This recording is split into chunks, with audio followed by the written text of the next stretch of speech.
A cancer diagnosis in a young person has untold hidden costs to the person and their family. David and Kris Giffin know this only too well as they work through their son Joe's cancer diagnosis at just 2 years of age. To tell us their story, please welcome David and Kris to the couch. Now, we're going to talk about the Redkite Foundation in a moment, but can you just tell us a little about Joe's illness? Joe was, he was only two and 4 months when he basically stopped sleeping through the night. That was our only hint that there was anything wrong with him.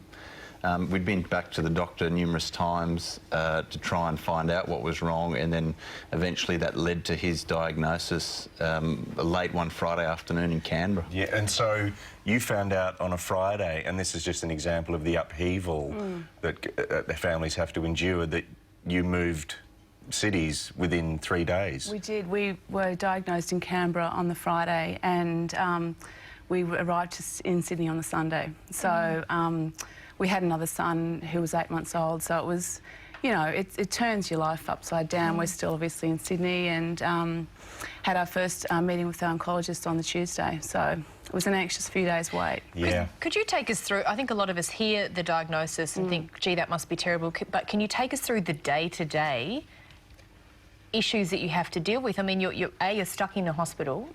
You have to entertain a young child and educate them about what's happening to them. Yeah, look, it's dreadful. It's a little boy who, every time someone came near him, most of the time he was, you know, he was hurting, and he didn't understand, but it was something we had to do. We saw it as a job, really, to take him through the cycles of chemotherapy, to get him ready, to undertake that cycle every 21 days. So he had, you know, 6 months of chemotherapy, and then 11-hour operation to remove the tumour, radiotherapy, and then he had a stem cell transplant. So we also had another child too, so it was, our family was all in Brisbane. We had great family and terrific friends to help us through that, but it's just your worst nightmare. It really is. I mean, even things like, one of my dear friends, Kerry, is going through this with her little daughter who has leukemia. Yeah. But things like meals, things like you know, how do you keep that contact with your other child? Things like the pressure on your marriage. How did that all go? So that's the great thing, I think, about Redkite. We were extremely lucky in that we have a very supportive family, a great network of friends. There was no requirement for me to work through Joseph's treatment.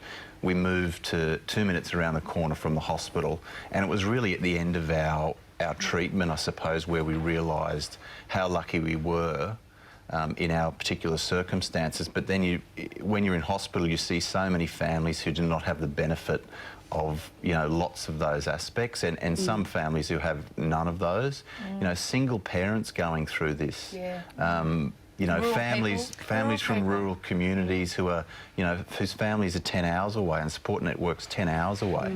How do they cope and how do they get through? And that's where I think our attraction to Redkite and our willingness to be involved and support Redkite came from, when seeing that great need. Isn't it incredible for you to feel lucky in that situation, and to... We really... I understand what you mean by, you know, the fact that you had a great marriage, you have a great family, you didn't have to work, you're financially secure, but that's got to be the unluckiest situation to happen to a parent, and yet you recognise that you had so much going for you, and to turn that into something, into giving back, into not just leaving the cancer behind and never, ever, ever wanting to think about it again, but to make it your lives. It's really special for you to do that. Most days that we consider ourselves the luckiest people alive. He not only came through, but he came through so well, and we were with families who, you know, lost their kids, and it's a really harrowing thing to watch, and to sort of protect your family, and it threatens your child's life, but also your marriage, and it's very stressful, and you have other children, and you're never the same. So the anxiety of that is incredibly hard to live with, and that's, you know, where I sort of came. Redkite really helped me. And do you ever feel completely confident with Joe's well-being? No.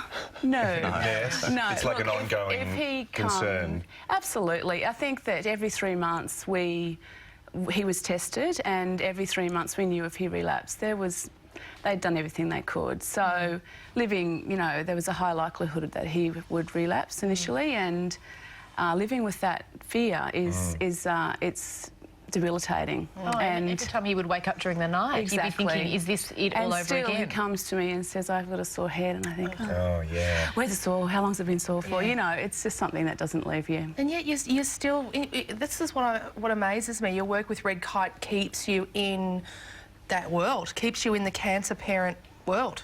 You're still working with those people, and are you reliving it over and over through other people's experiences? Because our experience was so positive, both because of our result and the journey we had with Joe and the support we've had, I think there's sort of really no better cause than to try and assist those families, not just get through, but get through intact. Intact, that's a big thing. And regardless of the result they have with their child, and there's benefits not just for that immediate family, but of course the wider community to get those families through. So Redkite looks to provide all of the practical support for a family and a child through that period, which things you just don't think of, like a child's education. You know, if you have a 15, 16-year-old out of school for 12 months, you know, what happens to their education while they're in hospital, whilst they're being treated? You know, that's, for example, that's where Redkite can step in and supply all that education through that period and ensure that the child's in no worse position when they come out. And David and Kris, one of the things you wanted to raise today and why you came on the show, which we want to push, is that it's not government funded. That's right. So it relies completely on donations from the community. So we really want people to check our website, jump on board and donate money. And also, could you tell us a bit about, there are some scholarships available for those kids you were talking about, David, who may be 15 to 21, I think?